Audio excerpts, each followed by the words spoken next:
ఇక్కడ కూర్చున్న వాళ్ళకు టీవీలలో చూస్తున్న వాళ్ళకి అందరికి ఓకే కొట్లాడేటోళ్ళు చాలా మంది వస్తారు అనుకున్నా కానీ కొట్లాడేటోళ్ళు కొంచెం తక్కువ మంది కనబడరు. మరి వేరే ఏమైనా పనులునేవో గణేష్ నిమజ్జనం లెక్క డ్యాన్సులు చేసుకుంటున్నారో తెలియదు కానీ చాలా మంది తక్కువ మంది వచ్చారు. బట్ స్టిల్ వాయిస్ అయితే జనం లోపలికి పోవాలి. ఇప్పుడు చర్చ ముఖ్యమంత్రి గారు మొన్న మాట్లాడిన అంశాలు చాలా విషయాలు వీటల్ మొత్తం ఆల్మోస్ట్ అన్ని కవర్ చేసి పడేసిండు.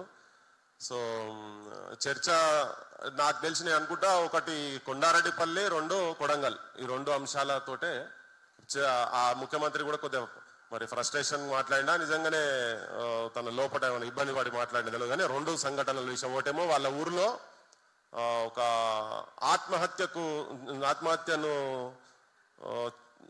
సంఘటనను దృష్టిలో పెట్టుకొని ఒకటి జరిగింది. ఒక ఛానల్ వాళ్ళు ఆ ఊరికి పోయి ఒకరిద్దరితో ఇంటర్వ్యూ చేసి అక్కడ అది ఈ వాళ్ళ అన్నదమ్ములే వాళ్ళ దాంట్లో ఒక తమ్ముడే దాన్ని ప్రేరేపించిండు, అది హత్యకు ప్రేరేపించిండు, లేకపోతే హత్య చేసి కట్టేసిండేమో అనేది ఒక ఇన్సిడెంట్ చూపించారు. రెండోదేమో ఇల్లు చెరువుల కట్టిన దాని రెండు విషయాలనే ముఖ్యమంత్రి స్పందించినట్టు. ఫార్మాసిటీ బాధితులు అది చాలా రోజుల నుంచి పెండింగ్ ఉన్నటువంటి అంశం. కానీ నాకు అనిపించేది రెండు సంఘటనలతో కొంచెం డిస్టర్బ్ అయింది. ఆ ఇష్యూస్ కూడా కొంత అక్కడ జనం నుంచో లేకపోతే వాళ్ళు స్పాన్సర్ చేసిన వాళ్ళు ఎవరో కానీ ఆ తిరుగుబాటు జరిగినందుకు కొంచెం వాళ్ళ నుంచి ప్రశ్నించినందుకు ఆ రెండు అంశాలతోటే తను మాట్లాడిండేమో అని అనిపిస్తుంది. అయితే నేను కూడా కొన్ని విషయాలలో క్లారిఫై చేయదలుచుకునేది ఏంటంటే సోషల్ మీడియా అనే వరకు రెండు అంటే ఇంతకుముందు చెప్పినట్టు కొన్ని జనానికి ఉపయోగపడేది జరుగుతున్నది. ఏంటంటే ఇప్పుడు డిజిటల్ ఎరా వచ్చిన తర్వాత ఏ ఇన్ఫర్మేషన్ అయినా కానీ ఎక్కడ కూడా ఆగుతలేదు. కానీ దాంతో ఆ ముసుగులో కొంత వాస్తవాలు చెప్తున్నారు, అవాస్తవాలు కూడా చెప్తున్నారు, ఫాల్స్ అండ్ ఫేక్ న్యూస్లు కూడా ఉన్నాయి. కమ్యూనికేషన్ చాలా ఈజీగా పోతున్నది. నిజం కూడా ఎంత స్పీడ్గా పోతుందో అబద్ధం ఇంకంతకన్నా ఎక్కువ స్పీడ్ పోయేటువంటి సిచ్యువేషన్స్ కూడా ఉన్నాయి. ఇది ఒక ప్రమాదకరమైన పరిస్థితి ఉన్నది. అంటే మన అస్తిత్వానికే వెనకట నియత్కు నిజాయితీకి నిలువెత్తు సాక్ష్యం ఎవరా అంటే జర్నలిస్టులు. అది వెనకట ఉన్నటువంటి ముచ్చట. పత్రికలట గోరంతను కొండంతం చేస్తాయట, కొండలు గోలు మాయం చేస్తాయట. అట్లా ఉన్నది. ఈ రెండు దిక్కులో ఉన్నది, అటు ఉన్నది ఇటు ఉన్నది. కనుక ఏంటంటే ఇవాళ ఇప్పుడు ఇంతకుముందు విఠల్ చెప్పినట్టు ఏంటంటే అన్ని ఏ పార్టీకి ఆ పార్టీకి ఓ దుకాణం ఉన్నది. అది యూట్యూబ్ ఉన్నది, మెయిన్ స్ట్రీమ్ ఉన్నది. అసలు యూట్యూబర్స్ మీద ఇంత చర్చ ఒక ముఖ్యమంత్రి మాట్లాడే స్థాయికి ఎందుకు వచ్చిందనంటే యూట్యూబ్ ఛానల్స్, డిజిటల్ మీడియాలో వచ్చేటువంటి ఛానల్స్ చాలా జనం మీద ప్రభావం చూపిస్తున్నది అనేది ఒక పెద్ద అంటే గవర్నమెంట్లు సిస్టమ్ మీద, రాజకీయ నాయకుల మీద అద్భుతమైన ప్రభావం చూపిస్తున్నది. మంచి చెడులకు వాళ్ళకి పాజిటివ్ నెగటివ్ రెండు సైడ్లలో జనం ఎక్స్పోజ్ చేసేటువంటి న్యూస్లు వాళ్ళ వాస్తవాలను జనాన్ని తీసుకుపోయి చూపిస్తున్నారు కాబట్టి ఇలా చర్చ జరుగుతూ ఉన్నది. అందుకే ఇప్పుడు ముఖ్యమంత్రి కూడా దాని మీద స్పందించాల్సిన అవసరం వచ్చింది. తను ఏంటంటే కొద్దిగా వాడోడు విడోడు మెడకు బెల్టులు పెట్టుకొని తిరుగుతున్నారని చెప్పినట్టు. ఫస్ట్ ఏంటంటే కొంచెము నాకు ముఖ్యమంత్రి గారి మీద ఒక ఆబ్జెక్షన్ ఏంటంటే నువ్వు ఒక ముఖ్యమంత్రి స్థాయిలో ఉన్నావు. ఇంతకుముందు కేసీఆర్ కూడా మేము గట్లే అన్నావు. ఇప్పుడు కూడా నేను మాట్లాడితే కేసీఆర్ చెప్పినట్టని మాట్లాడతాను. లుచ్చాల ఫంగులు, దొంగలు, ఇవే బ్రోకర్లు, లోఫర్లు, జోకర్లు అని మాట్లాడుతుంటాడు. నువ్వు యూట్యూబర్స్ కావచ్చు, ఎవరైనా కావచ్చు, నువ్వు వాడు వీడు అనే భాష నువ్వు బంద్ చేయి. ఫస్ట్ నువ్వు ముఖ్యమంత్రి స్థాయిలో నువ్వు అసలు ఎవరైనా నువ్వు మాట్లాడకు, నచ్చకపోతే నువ్వు మాట్లాడుకొని వాడు వీడు అనే భాష తగ్గించుకుంటే బెటర్. మరి నీకు ఎవరు సజెస్ట్ చేస్తారో అది చెప్పడం ఉన్న రోజులు నాకు ఫస్ట్ అర్థమైతలేదు. భాష ఒకటి రా. ఇంకోటి నా దృష్టిలో ఈ యూట్యూబర్స్ వీళ్ళంతా మైపాల్ కావచ్చు, శ్రావ్య కావచ్చు, రఘు కావచ్చు, ఇంకా బయట ఉన్నటువంటి యూట్యూబ్ ఛానల్ కావచ్చు, కొంత ఇంటెలెక్చువల్స్ కూడా కావచ్చు, వీళ్ళందరూ లేకపోతే నువ్వు కృత్రిమ బిడ్డవు. నువ్వు యూట్యూబ్ అంటున్నావు, టెస్ట్ ట్యూబ్ బేబీ. నువ్వు నీ ప్రభుత్వమే కాంగ్రెస్ ప్రభుత్వమే ఓ టెస్ట్ ట్యూబ్ ప్రభుత్వం. అంతే కదా, కృత్రిమ రూపంలో వచ్చేది నీ బలంతో కాదు నువ్వు వచ్చేది. నీకు ఇంకేదో ఎక్స్టర్నల్ సపోర్ట్, ఎక్స్టర్నల్ బయటకు వచ్చేస్తేనే ఒక ప్రక్రియ జరుగుతూనే జరిగింది. అదంతా బయట వాళ్ళు చేసిన పని, అసలు పని బయట వాళ్ళు చేసిన పని. సో మీరు మాట్లాడే ముందు కానీ జాగ్రత్తగా నిన్నదాకా పొగుడుతుంది. యూట్యూబర్స్ లేకుంటే ఏం లేదని చెప్పి నిన్నదాకా పొగుడుతుంది. వీళ్ళ అధికారం రాగానే మళ్ళీ వీళ్ళ మీద పడి ఎవరు జర్నలిస్టులు అని అడుగుతారు. ఎవరు జర్నలిస్టులు? జనం లోపలికి ఎవరు సమాచారం తీసుకుపోతారో. గతంలో నీకు ఓన్లీ ప్రింట్ మీడియా ఉండే కాబట్టి వాళ్ళనే జర్నలిస్ట్ అన్నాడు. ఆగమాగం వస్తా, ఆఫీసు చౌరస్తా, కష్టాలు నెమ్మరేస్తూ, కాలం ఎల్లా చేస్తా, ఏక్మే దోచాయికు జేబులు చూస్తాను. అంతే పేదరికంలో వండుకుంటూ కూడా వార్తలు జనం లోపలికి తీసుకుపోయేటువంటి అంటే వాళ్ళ కలంతోని పేపర్ గుండెకు ప్రాణం పోసేటువంటి జర్నలిస్టులు ఉండే ఇప్పుడు కూడా ఉన్నారు. అయితే అప్పుడు ఉన్నటువంటి మీడియా ఒకటి ఏంటంటే ప్రింట్ మీడియా. ఇప్పుడు నువ్వు జస్ట్ ఇక్కడ ఏం మాట్లాడితే ఇప్పుడు నీకు ప్రపంచం మొత్తం చూస్తున్నది. ఇప్పుడు ఇక్కడ మాట్లాడితే ఎక్కడో అమెరికాలో చూస్తున్నది, లండన్లో చూస్తున్నది, యూరోప్లో చూస్తున్నది, సౌత్ ఆఫ్రికాలో చూస్తున్నది, నల్లజాతిలో చూస్తే తెల్లజాతి ఎక్కడ పోయినా కానీ ఇప్పుడు ఈ నిమిషం నుంచి పోతుంది. ఇంతకుముందు అట్లా లేకుండే. పొద్దు తెల్లారట కానీ నీకు పేపర్ వస్తే కానీ పేపర్ చూస్తే కానీ ఒక వార్త. ఇప్పుడు అట్లా కాదు. డిజిటల్ ఎరా వచ్చిన తర్వాత నువ్వు ఎక్కడ పోయినా ఏం చేసినా కానీ పోతూనే ఉన్నది. అయితే ఇప్పుడు ముఖ్యమంత్రి మళ్ళీ అగైన్ కమింగ్ బ్యాక్ టు ముఖ్యమంత్రి అన్న స్టేట్మెంట్ కాడికి వస్తే తనకు నిజంగా ఆ 2 అంశాలు కలిగినట్టు. ఎందుకంటే అది డైరెక్ట్ వాళ్ళ ఊరికి ఇంటికాడికి పోయింది కాబట్టి అంశాలు వచ్చినాయి. నేను శ్రావ్య మీకు కానీ అందరికీ నేను కూడా సోషల్ మీడియాలోకి నేను కూడా విజ్ఞప్తి చేసేది ఏంటంటే మీరు వాస్తవాలను వాస్తవిక రూపంగా ఎనీ ఛానల్ ఇప్పుడు మిగతా అయితే వాళ్ళు ఏది చెప్తే అది చేస్తారు. మరి ఇవాళ ఓనర్స్ ప్రొపరేటరు ఆ కంపెనీ ఓనరు ఇవాళ ఏ పార్టీలు ఉంటే ఆ పార్టీ తెల్లారి వరకు మళ్ళీ బ్యానర్ మారుతుంది. ఇలా అన్ని చూస్తున్నాం ఆ ఛానల్స్ కూడా. అందుకే వాళ్ళ క్రెడిబిలిటీ లేదు. కానీ ఇలా జనం యూట్యూబర్స్ని ఎందుకు చూస్తున్నారంటే క్రెడిబిలిటీ కొంచెం వస్తున్నది, వీళ్ళు వాస్తవాలు కొంచెం చూపిస్తున్నారు కాబట్టినే జనం చూస్తున్నారు. సో ఇక్కడ కూడా ఏమైతుంది నిజంగా కూడా ఇప్పుడు యూట్యూబ్లలో కూడా పార్టీలు ఎంటర్ అయిపోయినాయి. వాళ్ళు నెలలకు పైసలు తీసుకొని నడిపేటి యూట్యూబర్స్ కూడా ఉన్నారు. వాళ్ళందరికీ తెలుసు, మనం ఇప్పుడు చెప్పాల్సిన అవసరం లేదు. మీరు ఎక్కడ పోయినా మీరు ఏం చేసినా కానీ ఫ్యాక్ట్స్ మీద ఆధారపడి ఉన్నటువంటి న్యూస్లు కనుక పోతే జనం యాక్సెప్ట్ చేస్తారు. అది ఇలా ఒక్కసారి చెప్పంగానే మనం కూడా పేద ఆర్టిస్టుల లెక్క ఎక్కడ కూడా జరగదు. అది ఉంటే మాత్రం అది మన ఉనికికే ప్రమాదం అవుతుందని చెప్తున్నా. సో నేను ఆ న్యూస్ ఒకసారి రాగానే నేను కూడా వ్యక్తిగతంగా కొండారెడ్డిపల్లికి సంబంధించినటువంటి ఎవరైతే ఆత్మహత్య అనేది వచ్చిందో ఆ వాళ్ళ కొడుకుతో నేను మాట్లాడిన. యాక్చువల్గా నేను దాని మీద స్పందిద్దాం అనుకున్నా. ఎందుకంటే అది డైరెక్ట్ వాళ్ళ ఊర్లో జరిగింది కాబట్టి నేను మాట్లాడినా వాళ్ళ కొడుకుతో దాదాపు ఒక 40 నిమిషాలు మాట్లాడితే నాకు ఎఫ్ఐఆర్ కాపీ కూడా పంపించిండు. నేనే హైదరాబాద్ నుంచి హ్యాంగింగ్ ఉన్నప్పుడు నేను ఫోన్ చేసిన అన్న, నేనే sub inspector circle inspector phone చేసిన, మన ఆయన శవం ఆడికెళ్ళి మీరు తీయొద్దు, నేను వచ్చే వరకు తీయొద్దు, నేను ఎంక్వైరీ చేసుకోవాలి, నేను ఎంక్వైరీ చేసుకోవాలి, నేనే పోయి చూసినా నేను చూసినా అని నాకు ఎఫ్ఐఆర్ కూడా కావాలంటే నీకు ఎఫ్ఐఆర్ కూడా చూపిస్తాను ఇప్పుడు. సో నేను డీటెయిల్స్ తీసుకున్నాక సరే ఆ అంశంలో ఇప్పుడు ఆ నిజం అయితే ఊరోళ్ళకి తెలుసు క్లియర్ కట్గా. అదేంటంటే అది వాళ్ళు హత్య చేసింది కాదు, హత్య వేసింది అన్నట్టుగానే వేసిండ్రు. ఆడ ఎవరో ఒకరు పోయిటోని పట్టుకొని మరి వాళ్ళకి ఏం చేసిండ్రు మైకులు పెట్టింది ఇచ్చిండ్రు. ఇస్తే అది స్టేట్మెంట్ ఇచ్చిండు అతను, అంటే ఇండివిజువల్ స్టేట్మెంట్ ఇచ్చిండు. ఎఫ్ఐఆర్ అప్పటికి అయిపోయి ఇప్పటికి దాదాపు 3-4 నెలలు జరిగిపోయింది. సో దాన్ని కనుక నువ్వు రియల్ న్యూస్ అని కనుక చేస్తే ఇప్పుడు కొడుకు అంటే నా తండ్రి ఎవరైతే ముఖ్యమంత్రి కాదు ప్రధానమంత్రి అయినా వదిలిపెట్టా నేను. నా తండ్రిని ఒకవేళ కనుక నేను చంపిను అని కనుక అనుకునేది ఉంటే నేనే ముంగడికి వచ్చి బహిరంగంగా నేనే మాట్లాడతా. అది రేవంత్ రెడ్డి అయినా పర్లేదు, నరేంద్ర మోడీ అయినా పర్లేదు, ఎవరైనా పర్లేదు అన్న, అది సమస్యనే లేదు, ఇది కాదు, దీంట్లో ఏం జరగలేదని చెప్పిండు. ఇప్పుడు ఇంకొక అంశం, నువ్వు కొడంగల్ పోయినావు, ఓకే, కొడంగల్లో నువ్వు కూడా చేసేది నాకు తెలియదు, నువ్వు పేపర్ తీసుకున్నావు కదా, రైట్. ఇప్పుడు కొడంగల్ ఇప్పుడు అదే ముఖ్యమంత్రి చెప్తున్నాడు ఏంది, ఎక్కడ ఇల్లీగల్ కన్స్ట్రక్షన్స్ ఎక్కడ జరిగినా కానీ కూలగొడతామని. నువ్వేం చేయాలి, ఫస్ట్ నీది కనుక ఉండేదంటే ఇప్పుడు శ్రావ్య చెప్తున్నది అన్ని ఉన్నాయి డాక్యుమెంట్స్ అన్నీ, నీ ఇండ్లు ఫస్ట్ నువ్వు మందికి చెప్పే ముందు నువ్వు కరెక్ట్ ఉన్నావా లేదని నువ్వు చూసుకోవాలి. నీ ఇల్లు ఫస్ట్ కూలగొట్టు. నీది తప్పుడు దాంతో ఉంటే, తప్పుడు పత్రాలతో ఉంటే, ఇల్లీగల్ గా నువ్వు కుంటల కనుక నువ్వు కట్టేది ఉంటే కొడంగల్ ఇల్లు నువ్వు ఫస్ట్ కూలగొట్టు. నువ్వు ఆదర్శవంతునిగా ఎట్లయితే మేము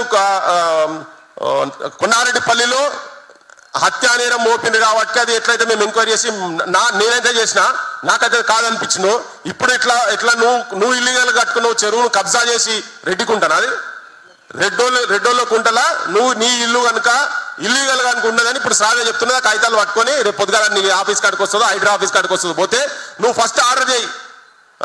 బాగా హీరోయిజం చేసుకుంటూ బొచ్చడి ఇంటర్వ్యూలు ఇస్తున్నాయి. పని పక్కకు పెట్టేసేసి రోజు 4-5 గంటలు రంగనాథ్ అంటేనే మైకులు పట్టి అసలు పని పక్కకు పెట్టి లీగాలిటీ కూడా ఉన్నదో తెలియదు, దానికో చట్టబద్ధత లేదా అంతో పట్టుకొని దేశం మీద పడి ఉన్నోలే ఉలగొడతామని చెప్పి మొత్తం పేదోళ్ళ మీద పడ్డారు. ఉన్నోలే ఉలగొట్టు మాకేం అభ్యంతరం లేదు, ఉన్నోలే ఉలగొట్టు ఇల్లీగల్ ఏమున్నాయి ఉలగొట్టు, లేనోలే కూడా ఇల్లీగల్ ఉంటే వాళ్ళందరికీ నువ్వు ఆల్టర్నేట్ చూపి వాళ్ళు ఎవరెవరైతే పర్మిషన్లు ఇచ్చిండ్రో ఆ పర్మిషన్ ఇచ్చిన బుక్కల వారి నీ ఎంపీల ఇండ్లు ఎవరైనా ఉంటే వాళ్ళకంతా కానూన్ అని తెలుసు కదా, మంత్రులు ఇటువంటి వాళ్ళే కనుక ఇల్లీగల్ ఉంటే వాళ్ళని బుక్కల వారి. నీ ఇల్లు కూడా ఇల్లీగల్ గా FTL కింద వచ్చినా బఫర్ జోన్ కింద వచ్చినా నువ్వు కులగొట్టు, లేకుంటే అది లేదని చెప్పి నువ్వు నిరూపించుకోవాల్సిన బాధ్యత ఈ ప్రభుత్వం మీద ఈ ముఖ్యమంత్రి మీద ఉన్నది. ఉట్టిగా నీతులు చెప్తే కుదరదు. ఇంకోటి, నోరున్నది కదా, మైకులు ఉన్నాయి కదా అని ఎవరు పడితే వాళ్ళు ఈ పేడ్ ఛానళ్ళు కూడా అడ్డగోలు ఎవరి మీద పడితే వాళ్ళ మీద. నాకు కూడా ఇబ్బంది అనిపించింది. నేను కూడా విటల్ ఫోన్ చేశాడే, ఏం విటల్ ఇదేంటి 3 కోట్ల రూపాయలు నీకు ఇచ్చిరని చెప్పి ఇట్లా ప్రచారం జరుగుతున్నది అండి. ఆయన ఇంటికి వచ్చి చూడరు, విటల్ ఇంటికి వచ్చి చూడరు, విటల్ ఎట్లా ఉన్నాడు, ఆర్థిక పరిస్థితి చూడండి. ఏమి లేకుండా ఆధారాలు ఏమి లేకుండా ఉట్టిగా కూడా ఎవరు చేసినా అది లాంగ్ రన్ లా నడవదు. ఒక ఛానల్ నడపాలంటే కపార ఉన్నాడు. మేము సతమతమైన TNN విషయం తీసింది కాబట్టి చెప్తున్నాము. ఒక అడ్వర్టైజ్మెంట్ నిజంగా ఒక అడ్వర్టైజ్మెంట్ లేకుండా, అది ఆంధ్రుల దగ్గరనైతే ఒక్కటి కూడా లేకుండా, ఏ పాలిటిషియన్ దగ్గర కూడా యాడ్స్ తీసుకోకుండా, ఎందుకంటే యాడ్స్ అయితే పొద్దుగల న్యూస్ వేయాల్సి వస్తుంది. అది జనం ఎన్ని రోజులు నడిస్తే అన్ని రోజులు నడవని అని. అది మేబీ అది తప్పు కావచ్చు, అది పక్కకు పెడుతున్నా కానీ ఈవెన్ ముఖ్యమంత్రికి సంబంధించినటువంటి ప్రభుత్వం ఆంధ్ర పాలకులకు సంబంధించిన యాడ్స్ కూడా తీసుకొని వేయలేదు. ఇవాళ ఏమైపోయింది, వాస్తవం కూడా జర్నలిస్టులు చాలా ఇబ్బందులు ఫేస్ చేస్తున్నారు. గ్రౌండ్ లో చాలా ఛానల్స్, మెయిన్ స్ట్రీమ్ ఛానల్స్ కూడా జీతాలు ఇవ్వలేని స్థితిలో ఉండే. మేము కూడా కొంత అది ఫేస్ చేసినాం. ఇవ్వలేని సిచ్యువేషన్స్లలో బయటకు వస్తున్నారు. కానీ ఏంటంటే మొన్న ఒక యూట్యూబరే మా ఇంటికి వచ్చిండు, ఇంటర్వ్యూ తీసుకునేందుకు వచ్చిండు. ఆర్థిక పరమైన సమస్యలు వాళ్ళకు మామూలుగా లేవు. బయటికి పోతే తిండి కూడా దొరకదా అనే ఘోరమైన స్థితిలో జర్నలిస్టులు ఉన్నారు. కానీ అయినా కానీ వాళ్ళ ప్యాషన్, వాళ్ళ జీవితము నియత్తోటి ఎవడు ఉంటాడో వాటి జర్నలిస్ట్ అనబడతాడు అని ఆ నియత్ గురించి అమ్ముడు పోకుండా ఉండేటందుకని ప్రజల పక్షాన ఉండి ప్రజలే జీవితంగా బతుకుతున్నటువంటి జర్నలిస్టులు, అది యూట్యూబర్స్ కావచ్చు, ఇంకెవరైనా కావచ్చు. ఇవ్వాలని నన్ను అడుగుతానైతే అసలు జర్నలిస్టులు ఎవరే అనే డెఫినేషన్ గురించి మాట్లాడారు కదా. నా దృష్టిలో చెప్తున్న డిజిటల్ ఎరాలో real journalist or YouTubers. YouTube జర్నలిస్టులే నిజమైన జర్నలిస్టులు. అలా మావాడు నరేష్ రాత్రి 12:30 ఆడ ఎక్కువ మెయిన్ స్ట్రీమ్ ఛానల్ కనిపించలే. మొన్న నిరుద్యోగుల ధర్నా చేస్తుంటే నాగేష్ ఒక్కరు కూడా కనిపించలే. కానీ రాత్రి 1 వరకు కాలోజీ ఉన్నది, లెజెండ్ ఉన్నది అనుకుంటా, 1:30 వరకు కూడా వాళ్ళతోనే ఉన్నారు. సాయంత్రం నుంచి వాళ్ళు నాగేష్ అక్కడనే ఉండి ఆ రాత్రి కూడా ఒక్క మెయిన్ స్ట్రీమ్ ఛానల్ కూడా కనిపించలే. అందుకే అంటున్నా నిజమైన జర్నలిస్టులు ఇమీడియట్ అక్కడ నుంచి మొత్తం ప్రపంచానికి చూపించారు. వాళ్ళు మొత్తం ఇమీడియట్ చూపించారు. అదే వేరే వాళ్ళు మర్చిపోయినా, సారీ, మైపాల్ కూడా ఉన్నారు. కంప్లీట్ కూడా మైపాల్ ఎక్కడ పడితే అక్కడ మైకులు పట్టుకొని మైపాల్ కూడా మొత్తం తిరుగుతున్నారు. అంటే అది జెన్యూన్ సమస్యనా కాదా? వాళ్ళు చెప్పినటువంటి మాటలే గవర్నమెంట్ కావచ్చు, ఇప్పుడున్నటువంటి ముఖ్యమంత్రి ప్రకటించినటువంటి మాటల్ని వాళ్ళకే గుర్తు చేస్తూ విద్యార్థుల నిరుద్యోగుల వాయిస్ మొత్తం అక్కడ ఉండి Group 2 చికట్పల్లిలో ఆ రోజు నేనే లైవ్ గా చూసినాను. విఠల్ నేను పోయినాం. మేము మధ్యరాత్రి మళ్ళీ టెలిఫోన్ వస్తాం. మేము పోయినాక వీళ్ళే ఉన్నారు అక్కడ. నాకు మెయిన్ స్ట్రీమ్ ఛానల్ ఒక్కడ కనిపించలేదు. మరి ఎవరెవరు పక్షాలు, ఎవరు నిజమైన జర్నలిస్టులు? ఇప్పుడు సరే డిస్క్రిమినేషన్ పక్క పెడితే, శ్రావ్య ఒక ఆడపిల్ల, తెలంగాణ ఆడబిడ్డ పోయి ఎక్కడో పోయి జర్నలిజం చేసుకుంటే ఎక్కడో పోయి మాట్లాడుతున్నదో ధైర్య సాహసంతో తీసుకుపోయి తప్పుంటే మాత్రం బరాబర్ తన మీద యాక్షన్ తీసుకోవాల్సిందే. తప్పుడు ఇప్పుడు నేను కావాలని అడిగినా నీ దగ్గర అది ఉందా అని, నువ్వు అది తీసుకున్నావు అని చెప్పని అడిగినా, లేదు నీ దగ్గర అది ఉంది కదా, అది FPL దాని కింద ఉన్నది కదా, ఉన్నది కాబట్టి నేను కూడా ధైర్యంగా చెప్తున్నా. ఒకటైతే కొండారెడ్డిపల్లి సంగతి నేనే మాట్లాడేవాటే నేను చెప్తున్నా. ఇంకో సైడ్ చెప్తున్నా, నువ్వు అది ఇల్లీగల్ ఉంటే బరాబర్ నువ్వు గులగొట్టాల్సిందే, తప్పైందని క్షమాపణ కోరాల్సిందే, నువ్వు కూడా కోరాల్సిందే. నీకు పర్మిషన్ ఇచ్చిన అధికారులు ఉన్నావు అని బొక్కలు కూడా పడేయాల్సిందే. డిఫమేషన్ కూడా వేసుకొని, కానీ అది నిజమైతే మాత్రం జరగాలి కదా, అది కులగొట్టాలి కదా. ఇప్పుడు ఎక్కడ నేను ఒక చిన్న అంటే పత్రిక అనేది ఎంత పవర్ఫుల్ అంటే, నిన్నగాక మొన్న ఇక్కడ మద్దూరు ఊరికి పోయినాం. నేను మా వెంకట శంకర్ మేము కలిసి మద్దూరు ఊరికి పోయినాము. అదేంటంటే ఒక పేపర్లో, సాక్షి పేపర్లో ఒక పేపర్ కట్టింగ్ వచ్చి 90 మంది ఆడపిల్ల అమ్మాయిలు ఇంటర్మీడియట్ చదువుకుంటున్నటువంటి వాళ్ళు ఒకటే బాత్రూమ్, గర్ల్స్ బాత్రూమ్ ఒకటే ఉన్నది. దానికి దర్వాజా కూడా సరిగా లేదు. వెనక బయట ఒకటి నిలబడితే లోపలికి వాళ్ళది. కరెక్ట్ మెయిన్ రోడ్ మీద ఉన్నది, మీ ఊరు సైడ్ అనే మెయిన్ రోడ్ మీద ఉన్నది. లైన్ పెడితే ఆ ఫోటో అది వచ్చింది. దాన్ని తీసుకొని మేము పోయినా, ఒక పత్రికలు వచ్చింది కాబట్టి మేము చూసి ఇక్కడ నుంచి పోయి అక్కడ దాకా పోయి దాన్ని స్పందించి మేము అక్కడ కూర్చోగానే మేము ఉన్నప్పుడే ఈ కమిషన్ వచ్చింది. మా ఆకునూరు మురళి గారి కమిషన్ అక్కడికి వచ్చింది. అది మేము పోతున్నాడు, వాళ్ళే తెలియదు, వాళ్ళు వస్తున్నాడు, మాకు తెలియదు. మేము పోయి అక్కడంతా పిల్లలతో అంతా మాట్లాడే వరకు వాళ్ళు ఎంత అంటే ఇంట్లో కూడా చెప్పింది అంటే మేము ఇళ్ళలో చెప్పలేదు అని. ఎందుకు చెప్పలేదు అంటే, ఇళ్ళలో చెప్తే మా చదువులు బంద్ చేపిస్తారు. ఎందుకు బంద్ చేపిస్తారో పేదరికంలో ఉన్నాం, కానీ మాకు చదువుకోవాలని ఇంట్రెస్ట్ ఉన్నది. అంటే తెలంగాణ తీసుకొచ్చుకున్న తర్వాత కూడా 9 సంవత్సరాల తర్వాత కూడా ఇంకా కనీసం బాత్రూమ్లు వాళ్ళకు స్వేచ్ఛగా బాత్రూమ్ పోయేటువంటి పరిస్థితి కూడా లేకుండా, ఇక ల్యాబులు గిబులు అంటే అదో పెద్ద కథ. అంటే ఒక బాత్రూమ్ల కాడికి కమిషన్ చైర్మన్ దిగి రావాల్సిన సిచ్యువేషన్ కాడుకుంటే మనం ఎంత అన్యాయంగా, ఎంత దారుణంగా ఉన్నో అర్థం చేసుకోవచ్చు. కానీ ఆ వార్త ఎందుకు, మేము ఇక్కడ నుంచి పోయినాం, అది పేపర్లు వచ్చింది కాబట్టి న్యూస్ అయింది. ఇట్లా తెలంగాణలో కొన్ని 1000 బడులు ఉన్నాయి. నేనే చూసినాం, బొచ్చం 1000 బడులు. అది ఒక పత్రిక వేసిండ్రు. ఇప్పుడు తను ఇక్కడ గవర్నమెంట్ లేదు కాబట్టి వేసిండు కావచ్చు. ఇప్పుడు గవర్నమెంట్ లో ఉన్నోళ్ళకి సంబంధించిన పత్రికలలో ఆ వార్త వస్తుందా? ఇప్పుడు మైపాలంటే పోయి ఆ న్యూస్ కవర్ చేస్తాడు, శ్రావ్య పోయి కవర్ చేస్తుంది, రఘు వచ్చింది కాబట్టి న్యూస్ కవర్ అయింది, నాగేష్ వస్తే న్యూస్ కవర్ అవుతుంది. మెయిన్ స్ట్రీమ్ ఛానల్ ఒక్కరిని రమ్మని చెప్పి ఒక్కడు కనిపించలేడు, మెయిన్ స్ట్రీమ్ ఛానల్ ఒక్కడు కూడా కనిపించలే. మాకెవరికని చెప్తా ఉన్నాడు, భయం అవుతుంది. ఎవరు ఏ ఛానల్ ఎవరితో ఉన్నారో అర్థం కాకుంటున్నది. అందుకంటే ఎప్పటివరకు దానికనైతే ఈవెన్ యూట్యూబర్స్ అయినా నిజాయితీగా ప్రజల పక్షానుండి సమస్యలను ఎప్పుడైతే మీరు బయటికి తీసుకొచ్చే ప్రయత్నం చేస్తారో, అది ఒకటే పేపర్ కటింగ్ కావచ్చు, దాన్ని స్పందించినట్టుగా ఎలా టాయిలెట్లు కడుతున్నారు. కానీ అంతగా జరుగుతలేదు, ఇది టాయిలెట్లు కడుతున్నారు. కానీ వార్తలో ఉన్నటువంటి ఇంపార్టెన్స్ ఏంటిది అనేది దాన్ని ఎట్లా ప్రజెంట్ చేస్తారు. ఇలా ప్రజెంట్ చేసి వీళ్ళు నెత్తులు నోరులు మొత్తుకొని రాస్తే ఆడికి తీర చూసేవాడికే రాదు, అది ఆ వార్త రాదు. లేకపోతే విట్ట చెప్పిన కదా లోపల ఈయన చాలా విన్నా ఇవన్నీ జరిగినాయి. అందుకనే ఇవాళ ఏంటంటే ఈ ఎరాలో అసలైన నిజమైన మీడియా, జనానికి తీసుకుపోయి సమాచారం తీసుకుపోయే నిజమైన ప్లాట్ఫామ్ ఏది ఉన్నదంటే అది just YouTube channel, social media తప్ప ఈ ఎరాలో, డిజిటల్ ఎరాలో ఇంకా వేరేది ఏది కాదు. వాళ్ళు కూడా ఇవాళ ఈ కమ్యూనికేషన్ పంపించినందుకు వాళ్ళు కూడా ఇవే వాడుతున్నారు. ఈవెన్ మెయిన్ స్ట్రీమ్ ఛానల్ కూడా సోషల్ మీడియాలో కూడా పెడతా ఉన్నారు. కానీ వాళ్ళకు క్రెడిబిలిటీ రోజు రోజుకు తగ్గుతున్నది. ఇలా ఎట్లయిపోయింది, ఇక్కడ కూర్చొని లైవ్ ఇవ్వచ్చు కదా. మేము అనుకున్నప్పుడు మాకు ఓబీ వ్యాన్లు, మేము పెద్ద ప్లాన్లు చేసుకున్నాం. మేము ఉన్నప్పుడు తీసుకుపోవాలి, ఇంటర్నెట్లు కూడా ఉండకపోయేది. ఇలా ఎక్కడ ఉన్నా కానీ ఏ ఊర్లో ఏది పెట్టినా కానీ అది సమాచారం అవుతున్నది. కానీ మళ్ళీ విజ్ఞప్తి చేసేది ఏంటంటే మీరు నిజాయితీగా మీ దగ్గర మీకు భయం లేదు, కొంతమందికి భయం లేదు, అది అర్థమైపోయింది. జనుకు లేదు, వనుకు లేదు, అది అర్థమైపోయింది. కానీ దాంతో పాటు క్లియర్ గా మీరు ప్రాపర్ ఎంక్వైరీ చేసి కనుక పోతే లాంగ్ రన్ లో మనం నిలబడగలుగుతాము.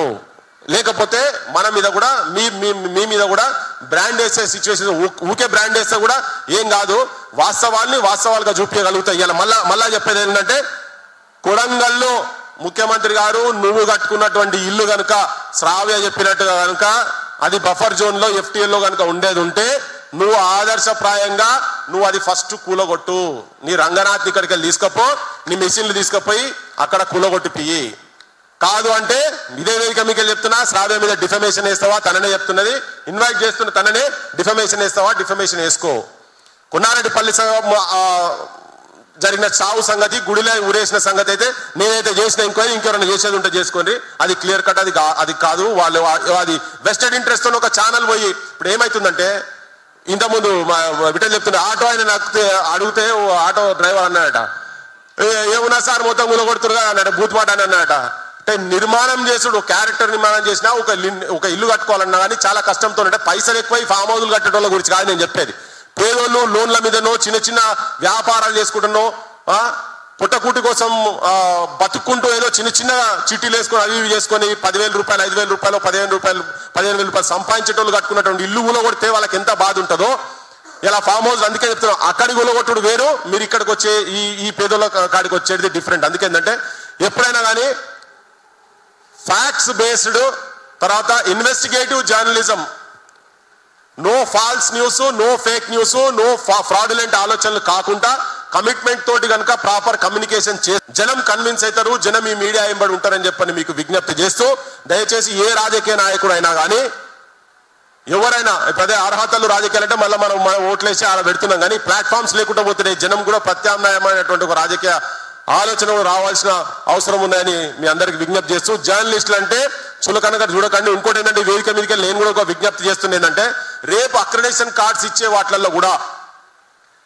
ఆల్ బెనిఫిట్స్ ఇవి నువ్వు లెజెండ్ పెట్టుకో, కాలేజీ పెట్టుకో, మన తొలి వెలుగు పెట్టుకో, PMR పెట్టుకో, OK TV పెట్టుకో, ఇంకేమైనా పెట్టుకోని ఏ పెట్టినా కానీ వీళ్ళందరికీ కూడా కార్డ్స్ ఇవ్వాల్సిన అవసరం ఉన్నది.